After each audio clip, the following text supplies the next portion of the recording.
And now Chapter 20, Conversation between Maitreya and Vidura.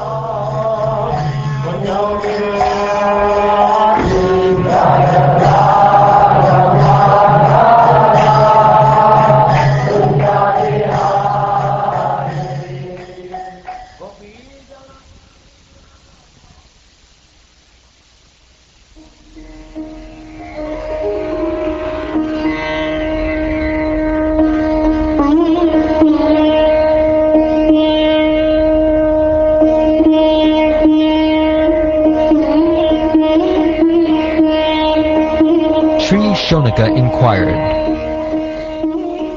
O Sutta Goswami, after the earth was again situated in its orbit, what did Swayambhuva Manu do to show the path of liberation to persons who were to take birth later on? Shonaka Rishi inquired about Vidura, who was a great devotee and friend of Lord Krishna, and who gave up the company of his elder brother because the latter, along with his sons, played tricks against the desires of the Lord. Sutta Goswami said, Vidura was born from the body of Vedavyas, and was not less than he. Thus he accepted the lotus feet of Krishna wholeheartedly, and was attached to his devotees. Vidura was purified of all passion by wandering in sacred places, and at last he reached Haridwar, where he met the great sage who knew the science of spiritual life, and he inquired from him. Shonaka Rishi therefore asked, What more did Vidura inquire from Maitreya? There must have been many narrations of the spotless pastimes of the Lord. The hearing of such narrations is exactly like bathing in the water of the Ganges, for it can free one from all sinful reactions. O Sutta Goswami, all good fortune to you. Please narrate the activities of the Lord, which are all magnanimous and worth glorifying. What sort of devotee can be satiated by hearing the nectarian pastimes of the Lord? On being asked to speak by the great sages of Naimisharanya, the son of Romaharshana, Sutta Goswami, whose mind was absorbed in the transcendental pastimes of the Lord, said, Please hear what I shall now speak. Vidura, the descendant of Bharat, was delighted to hear the story of the Lord, who, having assumed by his own divine potency the form of a boar, had enacted the sport of lifting the earth from the bottom of the ocean, and indifferently killing the demon Hiranyaksha. Vidura then spoke to the sage as follows. Since you know of matters inconceivable to us, tell me, O holy sage, what did Brahma do to create living beings after evolving the Prajapatis, the progenitors of all living beings? How did the Prajapatis, such progenitors of living entities as Marichi and Swayambhuva Manu, create according to the instruction of Brahma, and how did they evolve this manifested universe? Did they evolve the creation in conjunction with their respective wives? Did they remain independent in their action? Or did they all jointly produce it? Maitreya said, When the equilibrium of the combination of the three modes of nature was agitated by the unseen activity of the living entity, by Mahavishnu, and by the force of time, the total material elements were produced. As impelled by the destiny of the jiva, the false ego, which is of three kinds, evolved from the Mahatattva, in which the element of Rajas predominates. From the ego, in turn, evolved many groups of 5 principles. Separately unable to produce the material universe, they combined with the help of the energy of the Supreme Lord, and were able to produce a shining egg. For over 1,000 years, the shiny egg lay on the waters of the causal ocean in the lifeless state. Then the Lord entered it as Garbhodakashayi Vishnu. From the navel of the personality of Godhead, Garbhodakashayi Vishnu, sprouted a lotus flower, effulgent like 1,000 blazing suns. This lotus flower is the reservoir of all conditioned souls, and the first living entity who came out of the flower was the omnipotent Brahma. When that supreme personality of Godhead, who is lying on the Garbhodak ocean, entered the heart of Brahma, Brahma brought his intelligence to bear, and with the intelligence invoked, he began to create the universe as it was before.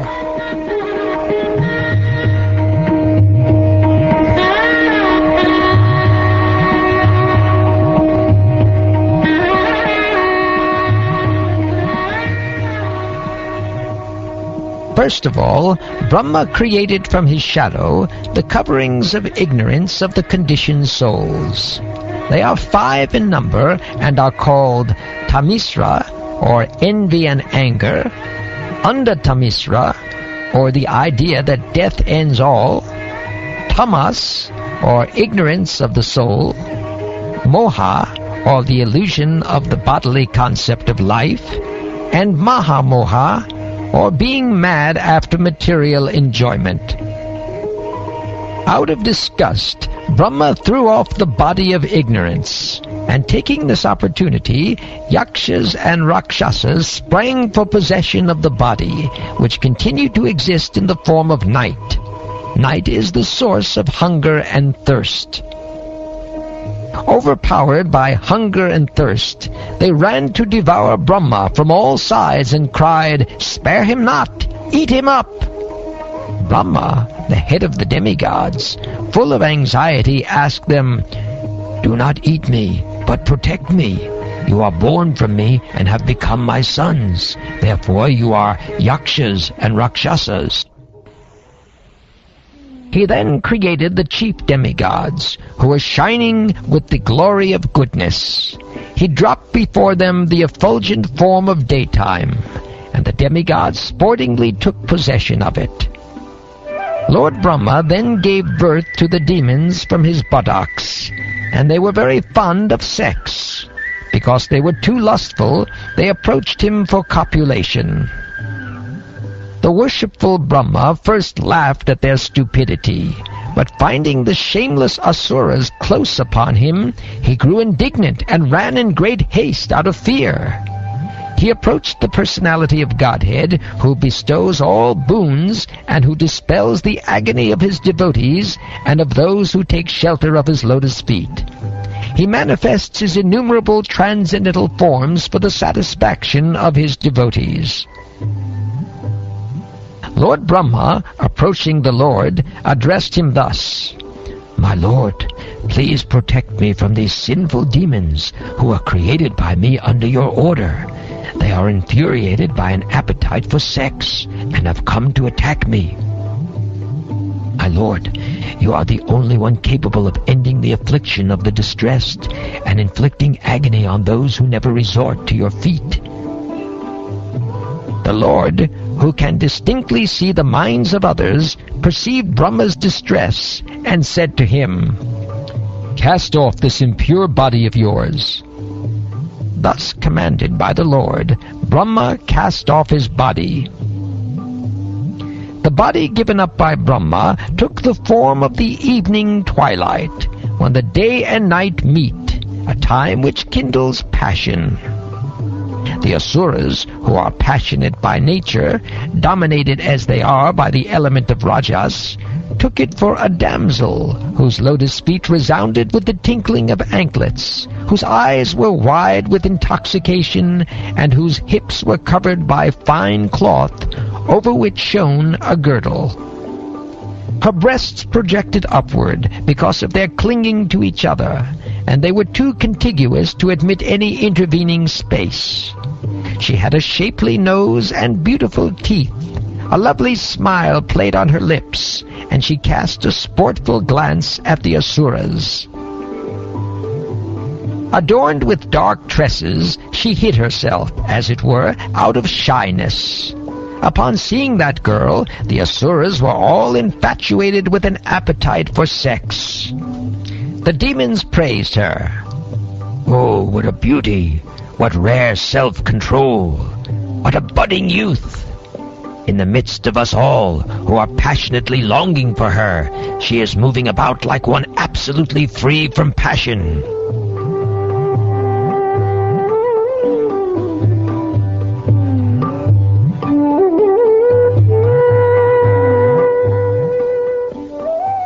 Indulging in various speculations about the evening twilight, which appeared to them endowed with the form of a young woman, the wicked-minded Asuras treated her with respect and fondly spoke to her as follows.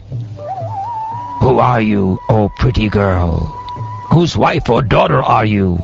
And what can be the object of your appearing before us? Why do you tantalize us, unfortunate as we are, with the priceless commodity of your beauty? Whoever you may be, O beautiful girl, we are fortunate in being able to see you. While playing with the ball, you have agitated the minds of all onlookers. O beautiful woman, when you strike the bouncing ball against the ground with your hand again and again, your lotus feet do not stay in one place. Oppressed by the weight of your full-grown breasts, your waist becomes fatigued, and your clear vision grows dull, as it were.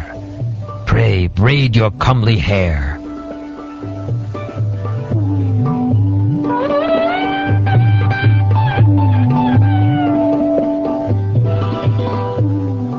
The Asuras, clouded in their understanding, took the evening twilight to be a beautiful woman, showing herself in her alluring form, and they seized her.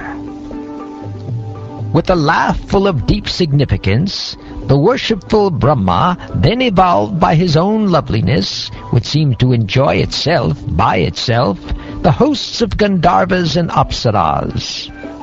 After that, Brahma gave up that shining and beloved form of moonlight. Vishvavasu and other Gandharvas gladly took possession of it. The glorious Brahma next evolved from his sloth the ghosts and fiends, but he closed his eyes when he saw them stand naked with their hair scattered. The ghosts and hobgoblins took possession of the body thrown off in the form of yawning by Brahma, the creator of the living entities. This is also known as the sleep which causes drooling. The hobgoblins and ghosts attack men who are impure, and their attack is spoken of as insanity. Recognizing himself to be full of desire and energy, the worshipful Brahma, the creator of the living entities, evolved from his own invisible form, from his navel, the hosts of Sadhyas and Pittas. The Pittas themselves took possession of the invisible body, the source of their existence. It is through the medium of this invisible body that those well-versed in the rituals offer oblations to the Sadhyas and Pittas in the form of their departed ancestors on the occasion of Shraddha. Then Lord Brahma, by his ability to be hidden from vision, created the Siddhas and Vidyadharas and gave them that wonderful form of his known as Antardhana. One day, Brahma, the creator of the living entities, beheld his own reflection in the water, and admiring himself, he evolved Kimpurushas as well as Kinnaras out of that reflection. The Kimpurushas and Kinnaras took possession of that shadowy form left by Brahma. That is why they and their spouses sing his praises, by recounting his exploits at every daybreak. Once Brahma lay down with his body stretched at full length. He was very concerned that the work of creation had not proceeded apace, and in a sullen mood he gave up that body too.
20th chapter of the 3rd canto of the Srimad Bhagavatam, entitled Conversation between Maitreya and Vidura.